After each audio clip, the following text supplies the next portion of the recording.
त्यो सुशीला कार्कीसँग म डराएर भाग्छु जस्तो लाग्यो भन्दै ठाडो चुनौती दिएका छन् केपी शर्मा ओलीले गृहमन्त्रीलाई।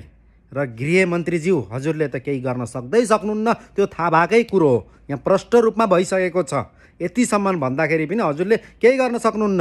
अहिले प्रहरीले सुत्दा पनि केपी शर्मा ओलीलाई रमेश लेखकलाई समात्नु पर्यो भने राजीनामा दिने अरे भन्नेसम्म सुन्नमा आइसक्यो। ल हेर्नुहोस् कहाँसम्मको षड्यन्त्र भइरहेको छ, कसैले केही गर्न सक्दैन।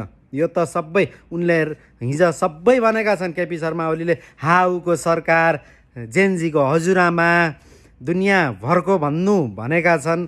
सुदन गुरुङदेखि लिएर बालेनदेखि लिएर सबैलाई यतिसम्म गिराएर भनेका छन्, तर कसैले केही गर्न सक्नेवाला छैन भन्ने प्रमाणित गराएर उनले देखाउनेछन्। यो हेर्दै जानु होला। यहाँसम्मका घिनलाग्दो भइसक्यो अहिले तपाईहरूको यो अवस्था देखेर।